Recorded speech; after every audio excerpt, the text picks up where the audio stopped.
92-year-old Paul Biya gets a new term as president of Cameroon. He says his work is not done. His opponents have taken to the streets. If in 40 years you haven't done what you promised to do, what kind of energy do you have left? I'm Marco Werman. Today, what protests over contested election results in Cameroon are really about. Also, in Jamaica, people are bracing for Hurricane Melissa. The amount of rainfall we're expected to get will be catastrophic. Confronting a Category 5 storm. Plus, many indigenous groups choose to remain isolated from the rest of the world. A new report says their future is grim. They're not living in ignorance. They're well aware of the colonizing forces that are trying to take over their land, and they are making an active choice to reject that. And the King of England memorializes LGBTQ military veterans today on The World. This is The World. I'm Marco Werman. Thank you for making it today. Carolyn Beeler has the day off. We start the show with Hurricane Melissa, which is churning through the Caribbean as we speak. Residents of Jamaica, Haiti, Cuba, the Bahamas, and other nearby islands are bracing for a catastrophic impact. The storm has intensified into a Category 5 hurricane, the highest level on the Saffir-Simpson scale. It's expected to make landfall in Jamaica tonight or early tomorrow, bringing with it a deluge of rain and serious destruction. Jamaica's Prime Minister, Andrew Holness, addressed the nation earlier. Prepare your evacuation plan and comply with the evacuation orders given. As Jamaicans grappled with those warnings today, we got climate scientist Michael Taylor on the line. He's in Kingston, where he heads the Faculty of Science and Technology at the University of the West Indies. It is south of Jamaica, expected to make a north and then northeast turn, which would take it right over the country. We are in the cone of influence, so we have been seeing some effects, but bracing for the worst. So obviously flash flooding is a major concern, with rainfall predictions coming not in inches but in feet. More than 2 feet, I see. Is that still the prediction? Yes, the amount of rainfall we're expected to get will be catastrophic. Also, the wind impact we are bracing for, the wind strengths are expected to be equally catastrophic. The speed at which it's moving would mean we'd be under this for quite a while. Storm surge is also the other impact, especially on our coastal areas, especially with the strength of the storm. Right, and as you move north of the southern coast, there are the mountains in the interior of Jamaica. Are landslides a concern as well? Yes, and this, of course, comes out of the fact that for the past, I would say, month, 2 months, we have had quite a bit of rain already, and so the soils are extremely saturated. Right. So sea surface temperatures around Jamaica, I've seen, are unusually warm now. How much has that contributed to Melissa's rapid intensification into a Cat 5 storm? One of the things is clearly the exceptional sea surface temperatures you have said, not only at the surface, but the depth of the warmth as well. This means not only is there enormous moisture to feed, atmospheric moisture to feed in to the storm, but the fuel, therefore. And I think we are seeing this play out. The other characteristic clearly is that rapid intensification, a key feature of storms in this kind of climate era. And then a number of papers have already pointed to is the slow speed of the storm. That's the other kind of scientific element that makes Melissa fit into the characteristic of storms of a climate warming era.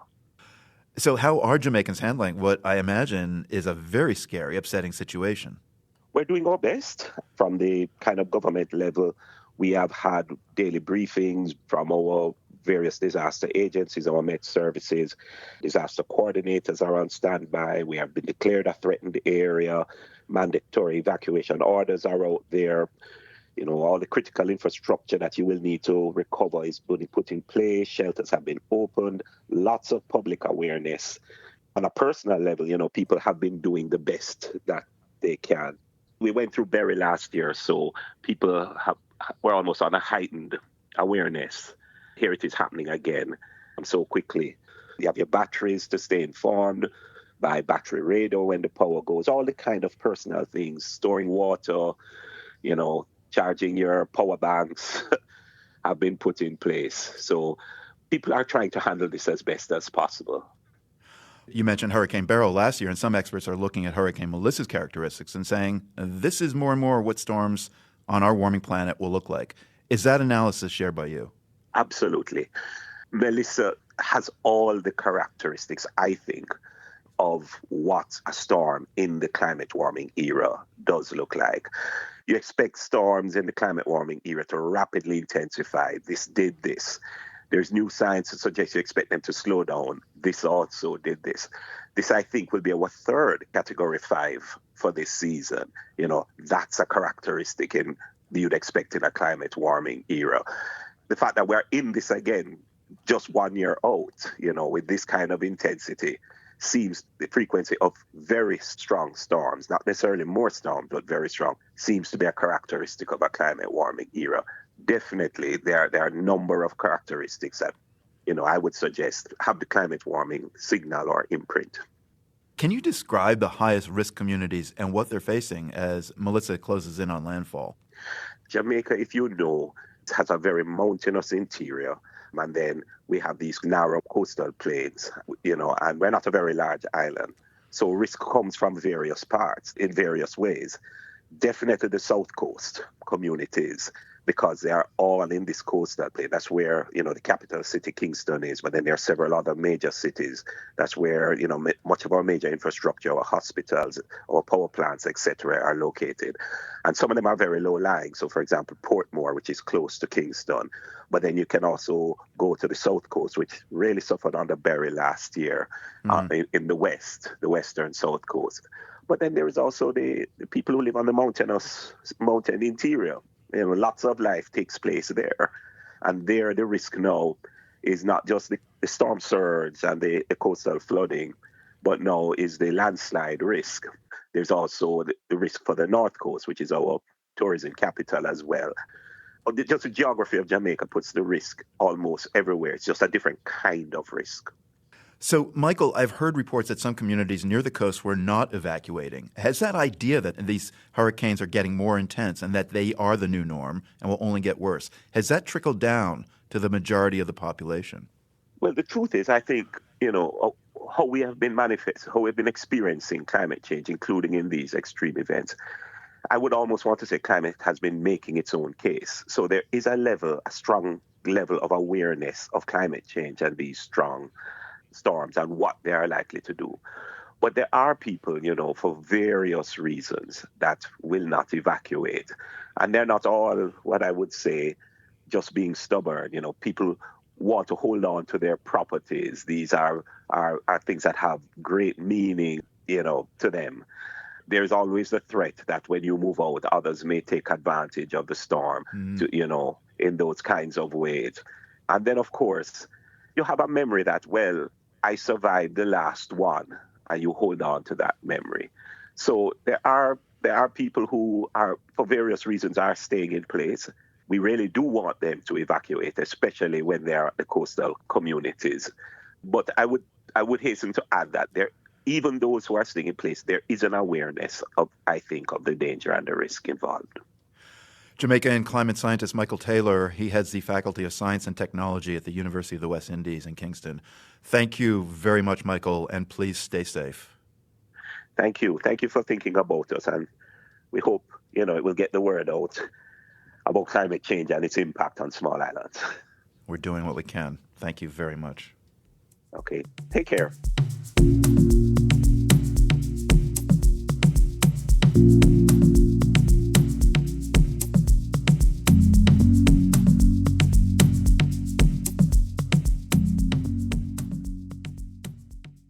President Trump is in Asia this week, and he sounds decidedly upbeat about trade talks with China. Administration officials say they've reached a framework for an agreement with Chinese negotiators.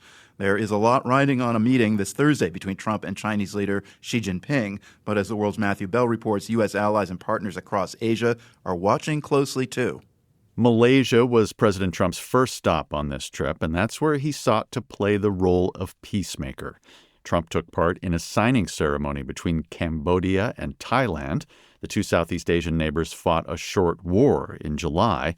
And on Sunday, the president took credit for brokering a peace agreement. A momentous day for all of the people of Southeast Asia as we sign a historic agreement to end the military conflict between Cambodia and Thailand.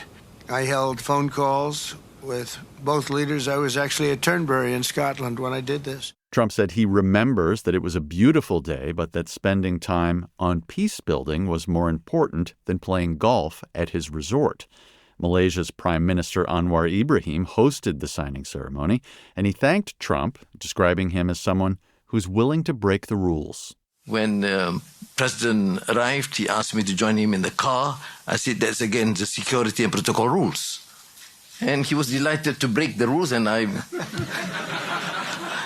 Nice ride. It was a nice ride. And we share a lot of things in common. I was in prison, but he almost got there. One Southeast Asia expert I spoke with told me that neither Cambodia or Thailand wanted to escalate their border skirmish. They couldn't afford to. On the whole, Southeast Asia is downgrading its economic forecast for growth because of Trump's tariffs. At the same time, leaders across Asia, for the most part, like seeing U.S. engagement, and they almost always see a visit by an American president as an opportunity. The expectations are high. Victor Cha is the president of geopolitics at the Center for Strategic and International Studies. He also served as director of Asian Affairs at the White House National Security Council under George W. Bush. Cha spoke with me from Japan, where he says everyone is hoping for Trump's meeting with Xi Jinping on Thursday to go well. Japan has no interest in seeing the United States and China engage in an all-out trade war. That's not to Japan's advantage. So seeing a de-escalation in this ramping up of trade sanctions is something I think Japan has an interest in and would see in a positive direction. The other important thing in Japan, of course, is they've just elected a new leader, Sanai Takaichi, and this will be the first meeting between her, Japan's first female prime minister, and Trump. And so for Japan, the Japanese, where I am currently situated, this is a very big moment. Trump said he thinks Takaichi will be great as Japan's prime minister. But Victor Cha says there's a feeling in Japan that its most reliable global partner is a lot less predictable. In the past, a visit by the U.S. president would be preceded by weeks or months of high-level meetings that set specific deliverables. That's not how things work now, though. In the second Trump administration, there is a lot more unpredictability because in the end, the president himself has to personally okay even the smallest detail. There's a lot of hurry up and wait, if you will, and never certainty as to whether the deal that you just negotiated at the expert policymaking level will actually be the deal that's accepted because Trump personally has to okay these things. Cha says Japanese leaders are hoping that U.S.-China tensions can be eased this week, and at the same time that Trump will not forget about Japan's security concerns. Tokyo accuses Beijing of violating its airspace and taking more aggressive actions in the South China Sea, including against Taiwan. The government in South Korea is dealing with a similar dynamic, as President Trump says he's open to meeting again with North Korea's leader Kim Jong-un while he's in Asia this week. I got along great with Kim Jong-un. I liked him. He liked me. If he wants to meet, I'll be in South Korea. South Korea's President Lee Jae-myung has said he likes the idea, too. James Kim is a Korea expert at the Stimson Center in Washington. President Lee's already stated, and he's committed to this idea of trying to engage more constructively with North Korea. He would like to see the tensions die down and the dialogue channels to reopen so that the South Korean officials can engage with the North Korean officials. Kim says there are risks for South Korea, though, especially if Trump and Kim Jong-un conduct substantive talks without President Lee at the table. But the North Korean leader has been pretty clear. He says he won't meet with Trump unless Washington drops its demand for North Korea to give up its nuclear weapons. James Kim says it's unlikely that a last-minute Trump-Kim summit would be able to accomplish anything major, but he says it could be the start of something bigger. For The World, I'm Matthew Bell.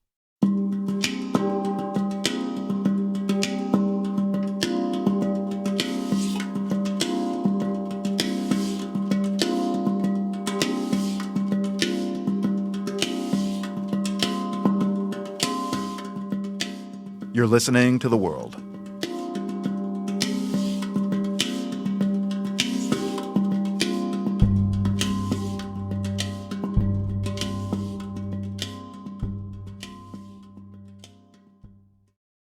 This is The World. I'm Marco Werman.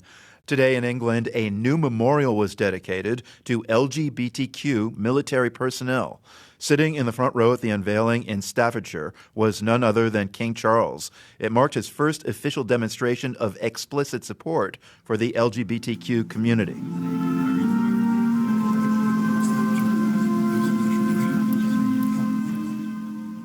Music played as the bronze memorial was revealed, a sculpture titled An Opened Letter. It resembles a rumpled sheet of paper with words once used to incriminate people cut into the bronze.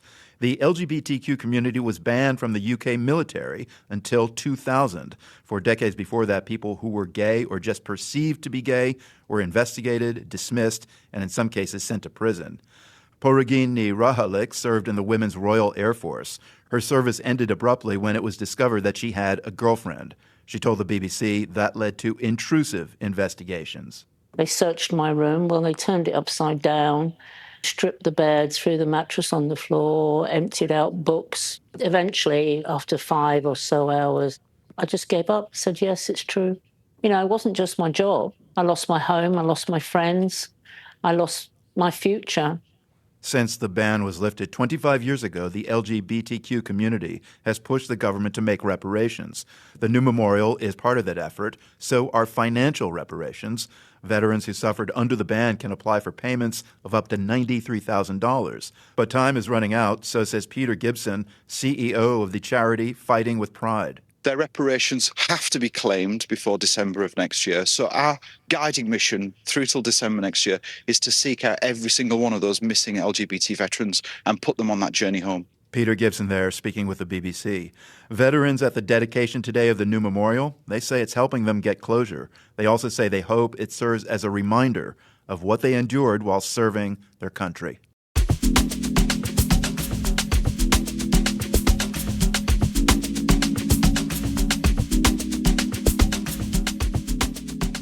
In Cameroon, protests over election results are about more than election results. The school system is collapsing. The hospitals are collapsing. The infrastructure is collapsing. Why would they not be upset? That story just ahead. You're listening to The World.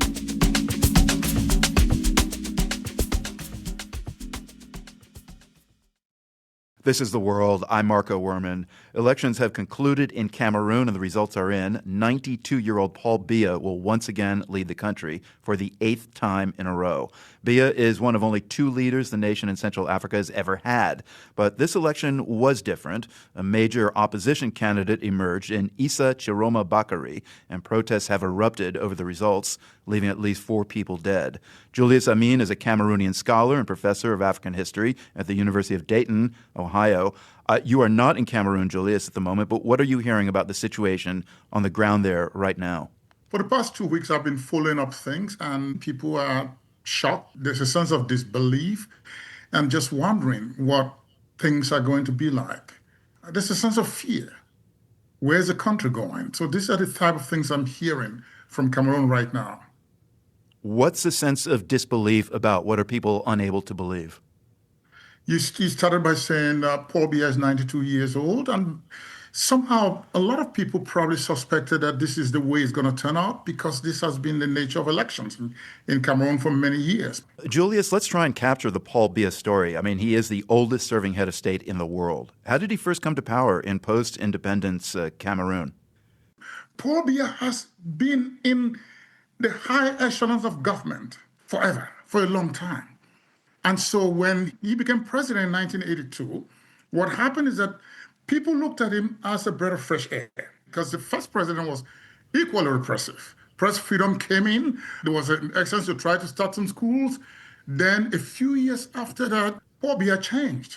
What you say, though, rings true because I was in West Africa in the 1980s, and Biya was seen as the head of a relatively stable government, a country that had its problems but was doing okay. So what's your quick analysis of what happened during these past 4 decades of leadership? How did he stay in power for so long?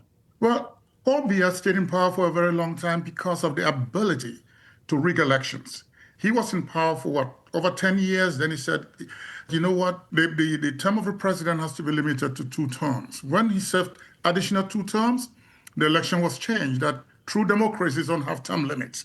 This was his argument. Right. So that opposition candidate, Issa Chiroma Bakari, who is he and how significant is the support for him? It is very interesting in that he served in the Paul Biya government.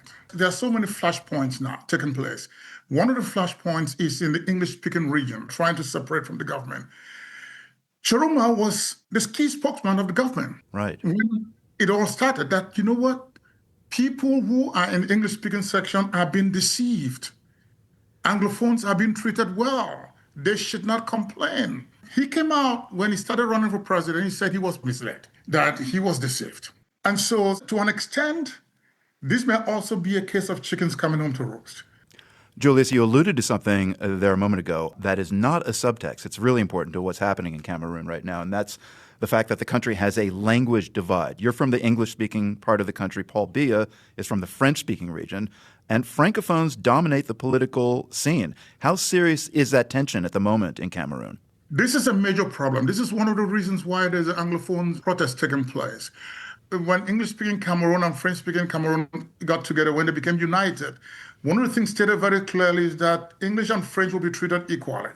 I'm a researcher, and I've been looking at thousands of documents, significant documents of the country. They're all in French. Today, when the Constitutional Committee was reading the result, everything was in French. The English language doesn't matter. This has been a fundamental problem. That's why I said earlier that there are different flashpoints in the country.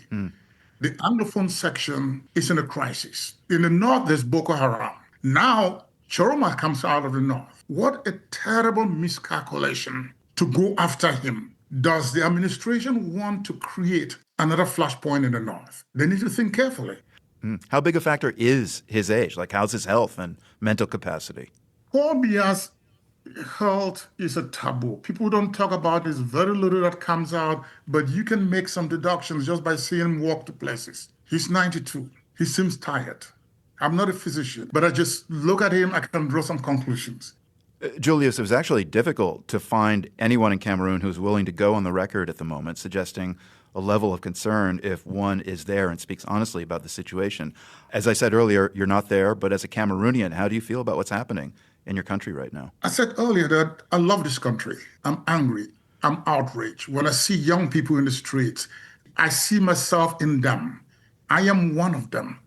If I was in Cameroon right now, I probably, as a young person like that, I'll be one of them because I'll be unemployed. I'll be, as a young person there in the streets. So I see the fact that they don't have some of the opportunities I had growing up in Cameroon. I went to undergraduate in Cameroon. I did my schooling until I came to the US for grad school in Cameroon. These opportunities are no longer there. The school system is collapsing. The hospitals are collapsing. The infrastructure is collapsing. There's a sense of hopelessness. Why would they not be upset? To say that the opposition is inflaming the young people represents a misreading of what is really happening. The young people are in the streets, yes, they're angry because there's a sense that the elections have been rigged. But they're angry because they don't have jobs. They are hungry. The kids cannot go to school. And this is the feeling I hear from people. How do we survive this? There is no guarantee that it was someone else, that the person would have done things differently. But the young people right now want to see some other ideas. That was Julius Amin, professor of African history at the University of Dayton in Ohio. He's from Cameroon. And sticking with the election theme, Ireland has voted in a new president. Catherine Connolly, a left-leaning lawmaker, won in a landslide over the weekend. Connolly is 68 and is known for outspoken views on everything from the war in Gaza to the U.S. presidency. Her role as head of state is largely ceremonial, but Ireland's main opposition parties say her win is a clear sign of what Irish voters want: change. The World's Europe correspondent, Orla Barry, has more. The race to become President of Ireland started out with a colourful cast of characters. There was Irish-American dancer Michael Flatley, Live Aid organiser Bob Geldof and UFC fighter Conor McGregor. But by polling day, two women were leading the field. Heather Humphreys, a former centre-right government minister, and independent MP Catherine Connolly. We need a president that uses her voice for peace in the world, a president that says diplomacy is important, and a president that calls out genocide for what it is. Connolly, who has the demeanour of a contemplative nun, has been a fierce critic of Israel's actions in Gaza. She's also a staunch defender of Irish neutrality and has condemned what she sees as Europe's increased militarisation. England, France and the US cannot be trusted, she once said, because of their arms industries. Heather Humphreys, her opponent, said those sorts of comments made her unfit for the job of head of state. You've insulted Germany, you've insulted France, you've insulted the UK, our nearest neighbour, you've insulted the US, so that doesn't go without consequences.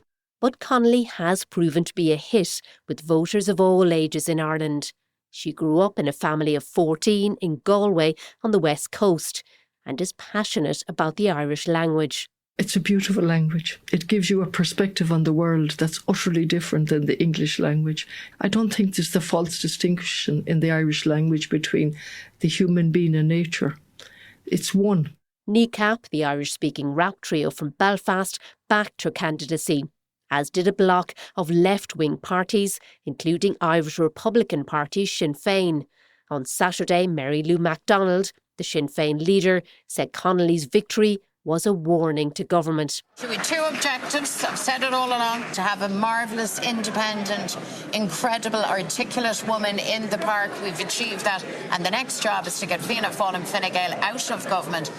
Fianna Fáil and Fine Gael, two centre-right parties, make up Ireland's ruling coalition. Political analysts, though, say the Sinn Féin leader may be jumping the gun. People are looking for different things in a president than they are in a prime minister. Gail McElroy is a political science professor at Trinity College Dublin. The presidential role is largely ceremonial, so voters feel free to vote as a protest against the incumbent government or alternatively vote entirely differently for a character that they will see will be a unifying, symbolic representative of the country. Sinn Féin is right to say that some voters are unhappy, McElroy says. 13% of them spoiled their ballots, a record high in Ireland. And McElroy, who was at one of the count centres on Saturday, saw lots of examples of that. I couldn't really repeat on this programme much of what I saw. Some of them were, the usual none of the above or a big X through it, but I saw various body parts on many, many spoiled ballots. And some people were very, very inventive. People clearly went in with coloured pens and drew Irish flags on their ballots and so on and so forth. Now that the election is over, Connolly supporters may be wondering if she'll continue to speak her mind. During the campaign, she described the US president as volatile, unpredictable and a bully. Asked recently if she'd greet President Trump if he visited Ireland, she said, If I have to do that as president, that's part of the role. Political analysts say Connolly will probably choose her battles very carefully. She's going to keep her powder dry, so she won't be speaking out every day of the week about matters that she may disagree with or that she may wish to promote. Barry Colfers with the Institute of International and European Affairs, a Dublin-based think tank. But I think on the topics that we know her for, things around foreign policy, things around social policy, including housing, things around neutrality, things around the Irish language, I expect she won't have any issue speaking up, even when she knows that her purview in these areas are very limited. On Saturday, Catherine Connolly vowed to be an inclusive president and a voice for peace. The Irish government is probably hoping she sticks to that promise. For The World, I'm Orla Barry.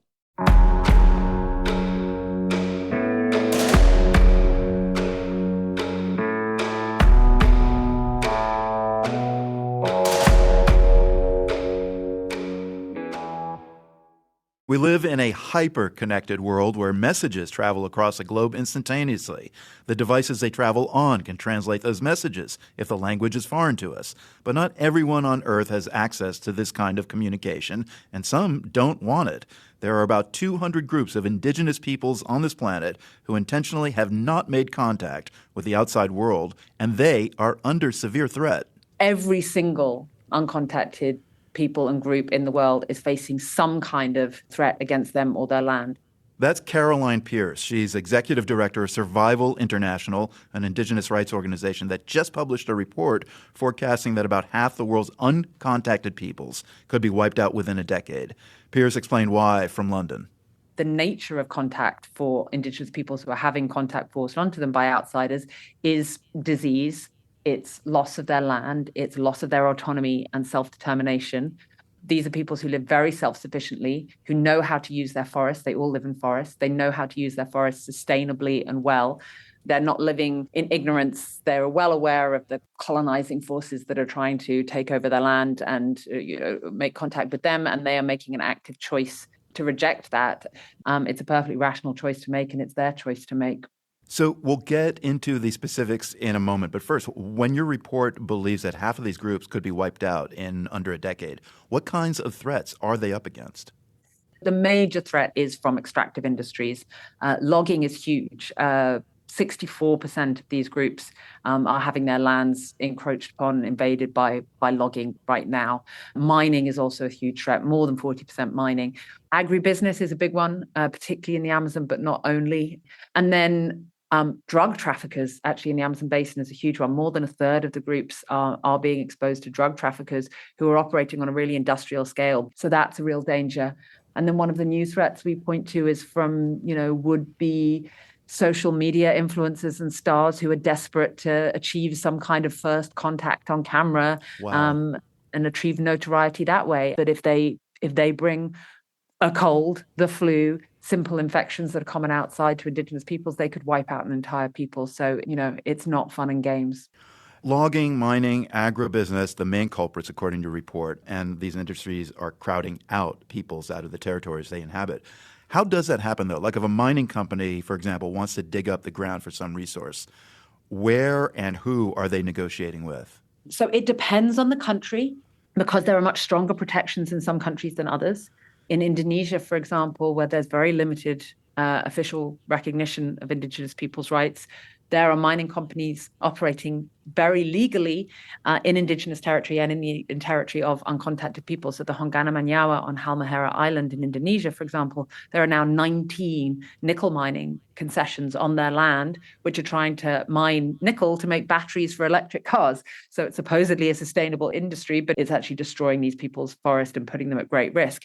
In the Amazon, particularly in the Brazilian Amazon, that land is recognized and protected and no activity is allowed.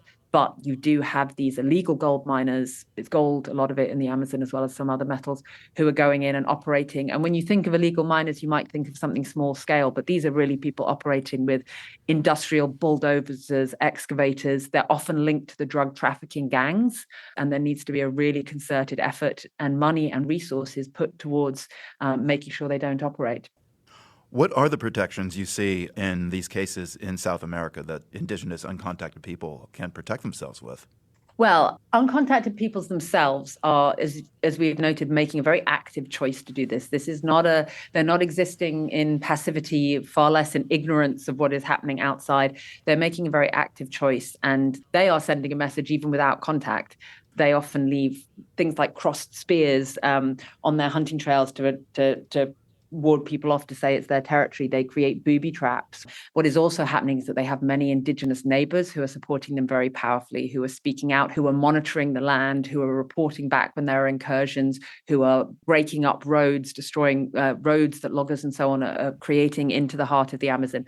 So there's a very strong Indigenous fight back. And what we, as the rest of the world, need to do is put pressure both on governments and on the companies that might be mining, and on further down the supply chain. There may be gold miners operating illegally, but that gold is coming into what is seen as perfectly legal supply chains and is being traded on the open market. So we need far, far more careful and thoughtful and active response from governments, from companies, and from industry bodies to ensure that there are not resources from uncontacted people's territories that are coming into supply chains and that are being bought by consumers in the global north. So there is a framework in international law known as FPIC, free, prior, and informed consent. What does that mean for outsiders who want to have actual face-to-face contact with uncontacted people? And if that's not enough protection, what more needs to be done? Well, I mean, the principle is very strong. I mean, the free, prior, and informed consent, FPIC, as we often call it, principle is very strong. And it has been elaborated many times by the United Nations and other related bodies that FPIC principle means that for uncontacted peoples, there cannot be any activity on their land, because without consent, they cannot be contacted. And without contact, you cannot get consent. And that together means that there is no way that is legal under international law to have any incursion into activity on or attempts at making contact with uncontacted people. So the principle is strong. It does come down to a matter of enforcement. And as we say, governments need to do more. But in the interim, we're also calling on companies and industries to do more and to clean up their act. Caroline Pearce is the executive director of Survival International. We reached her in London.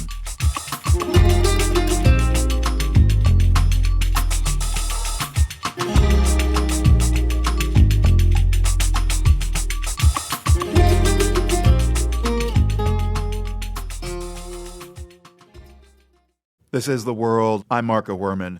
The coastline of Greenland is known for glaciers and rugged rocky terrain, but it's also home to at least a dozen ghost towns, small settlements that the Danish government shut down in the 1950s and 60s. At the time, the government wanted to consolidate the population, so they withdrew services to the far-flung communities and encouraged the people there to move away.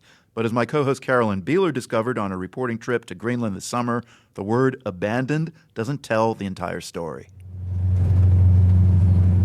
The easiest way to get to the abandoned settlement of Kornak is by a tourist water taxi from Nuuk, the capital of Greenland. We'll be sailing over here and into the fjord this way. The first mate points out a tiny island on a map of the Nuuk fjord. That's where we're going.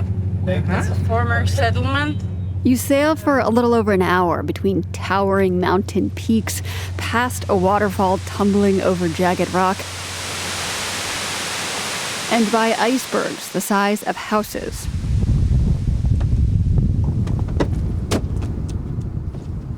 When you scramble off the boat onto the rocky shoreline of Kornak, you can see maybe a few dozen tidy A-frame homes.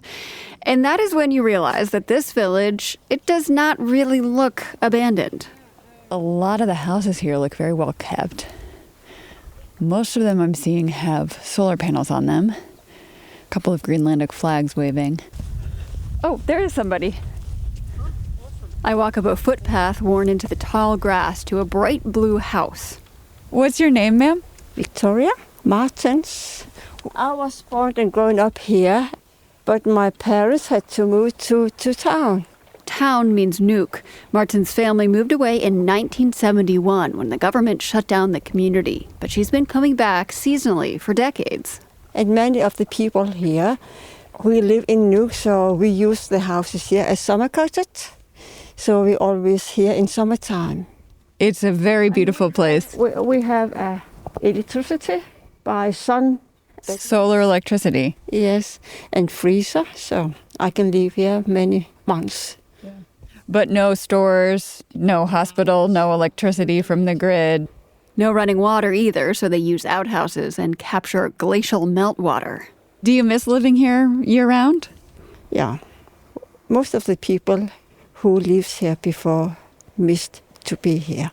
After World War II, the Danish government and local officials started moving people from small fishing villages like Kornak to bigger cities. The settlements lacked modern infrastructure and were expensive to maintain. In order to gather the population, in order to gather workforce, a lot of old settlements, they were shut down. This is Oyemiwak Engel, the head of the Nuuk Local Museum. Some of them were shut down more forcefully than others. In some places, they just stopped coming out with resources for the stores.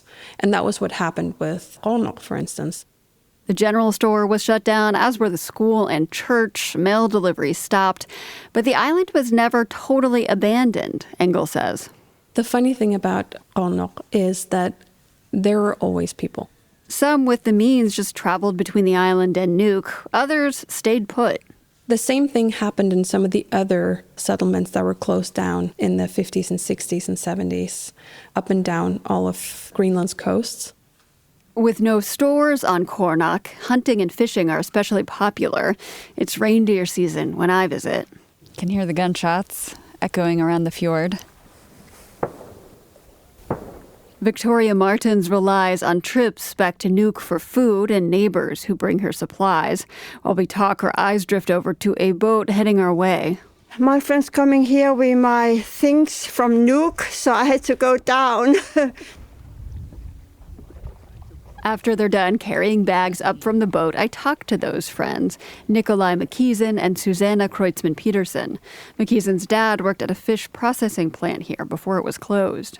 It was sad, of course, but time to move to live another life. The couple comes here to enjoy the stunning scenery and to hunt. We're standing on their porch talking near reindeer carcasses hung up to dry. The silence and the nature and ice. Tomorrow it's gonna be storm. Every kind of weather is beautiful. And this windows here, it's our television. Just hear the sound of birds.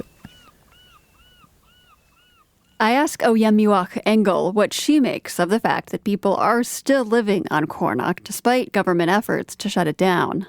I think it says a lot about the, I was about to say tenacity of our people, of our culture, but maybe it's more like the resilience. There is a dark side to this history. Engel and I are talking at the museum where she works, and she points to a photo of a huge modern apartment block that's hanging on the wall. It was built in Nuuk to house people relocated from Coronach and other small settlements, and it was nothing like where they'd come from. We can almost physically see where it went wrong. How people who had previously been either the greater hunter or the greatest fisher were completely stripped of that identity and had to sort of scramble to find a new one and find a place in the big city where they did not feel at home, where they did not feel welcome. The trauma caused by relocation is seen as part of the reason why Greenland has high rates of depression, alcohol abuse, and suicide.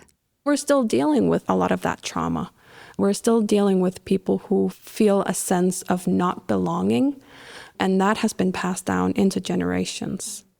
Today, dozens of small settlements are still scattered around Greenland, some with as few as a handful of residents.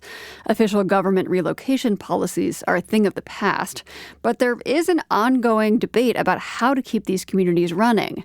It is expensive, for instance, to run a school for just a few kids. For now, in Coronach, it's residents themselves who are basically running things.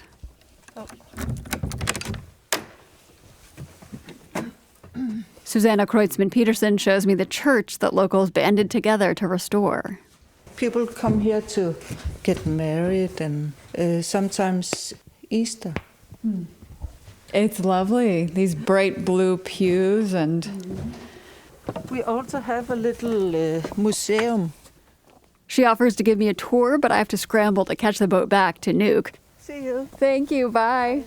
Just like everyone here will have to do before winter fully sets in. For The World, Carolyn Beeler, Coronach, Greenland.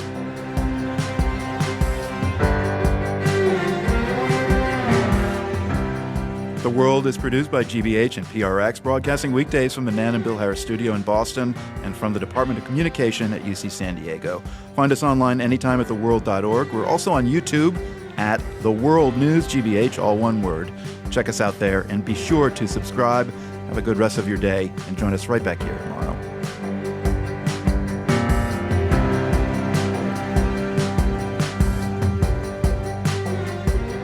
The World is supported by the Carnegie Corporation of New York, working to reduce political polarization through philanthropic support for education, democracy, and peace.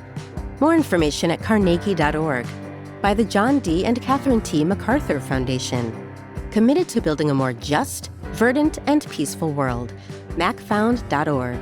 And by FJC, a foundation of philanthropic funds serving the nonprofit sector with donor-advised funds, fiscal sponsorship, bridge lending, and more. FJC.org. The World's theme music is composed by Ned Porter. The World is a co-production of GBH Boston and PRX. More information at theworld.org.